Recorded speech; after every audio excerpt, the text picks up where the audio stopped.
I have listened to many different people ramble about the mysterious spirits of the northern mountains. North, not talking about the northern reaches of Exkimina Estuaria. Even I wouldn't want to go there. This isn't a winter coat, you know. No, I'm talking about the unexplored reaches of treacherous rocky cliffs and harsh scrublands north of the Ander Falls. The people down there seem to be a little more superstitious than average, but when you look at their history, the reasons become quite apparent. I should focus on the story though. A few different people, right at the foot of the mountain range, have told me about their encounters with these so-called spirits. Most people wouldn't give them the time of day, but I couldn't help myself but to be enamored by their tales.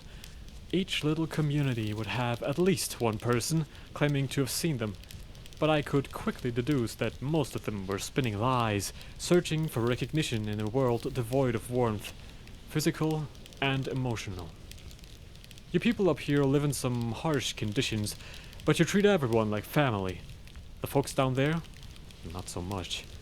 You have preserved the warmth of kindness in you, while they have frozen over a long time ago. It is not uncommon to be completely brushed off as a good-for-nothing foreigner that has no idea how hard life really is. But I'm getting off track again. Most of the alleged stories were false, but a few shared strangely specific details. From what I have gathered, these creatures rarely appear in the lower stretches of the mountain range, usually in the coldest weeks of the winters. At least, that's when all of the sightings took place. Who in their right mind would go into the mountains in winter, I hear you ask? Well, there are a couple of strangely warm areas in the mountains where rare flora and fauna reside. Most of the people who claim to have seen these spirits were active or former scouts of the Feldman-Birken Adventurers group that were paid to go up there and find precisely those places. It seems these unusually warm spots are what the spirits themselves seek out as well. All of the stories follow a similar pattern. The person spots one of the spirits and hides. They watch this one creature very intently, not paying attention to what's happening around them. In some tellings, a significant amount of time passes before the person realizes that they were not the one observing. They feel eyes upon them, scrutinizing every breath they take. They feel the other spirits hidden in outcroppings and caves along the cliff faces, watching them. Every single person who saw these creatures has reported a strange and otherworldly feeling of dread when noticing the massive eyes staring at them. They all say they were petrified and unable to act in any way for what felt like an eternity. This is usually the point they carefully retreat, but we can all imagine what that retreat looked like. These adventurers describe the spirits to have taken the form of human-monster hybrids, the general body shape of a human, but their heads replaced with those of violent beasts. A sickening sight, they assured me. But what I wonder is, these observers are or were part of the largest adventuring company on this continent. It is likely they have traveled the entire landmass from the southern coast of Adexcray to World's End in the Ander Falls. They are bound to have met Yuan-Ti, Furbolg, turtles, and so on, as well as whatever monsters they were hired to kill. If they truly were frightened by a humanoid creature they saw, I fear I should be frightened as well. Curiously, some of them spoke of a person of elven stature among the spirits. They seemed to be unfazed by the presence of these monstrosities around them, as were the monsters by the elf. None of these adventurers dared approach the spirits, or to ever return to the mountains.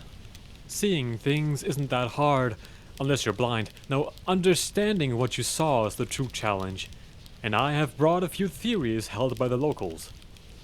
The most widespread explanation is that these creatures are the spirits of the deceased, and the warm areas in the mountains are their sanctuaries.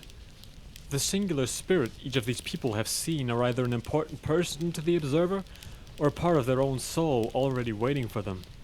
Approaching this singular spirit would lead to the observer fusing with them, becoming one, and effectively killing them in the process. This theory is popular with the elven communities around there. In their religion, each person is assigned a spirit animal at birth, which watches over them when they are on their own. So seeing a strange amalgamation of a human and an animal could lead to them interpreting them as their guardian angel, coming to take them to their final resting place.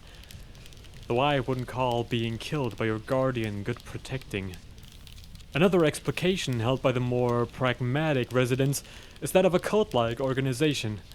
They were cursed by the evil creature they worship, turning them into mangled half-human, half-animal hybrids and forcing them to serve their god for eternity in unending animalistic madness. They say this cult is preparing to summon their master and bring the world to its knees, ravaging the lands and destroying anything and anyone standing in their way. This group confining themselves to the hard-to-reach mountains shows they are not interested in hosting visitors. I guess no one is spared from a little superstition. So, what are these creatures really? The spirits of the dead haunting? A cult of abominations seeking to wipe us out? Do they even exist at all?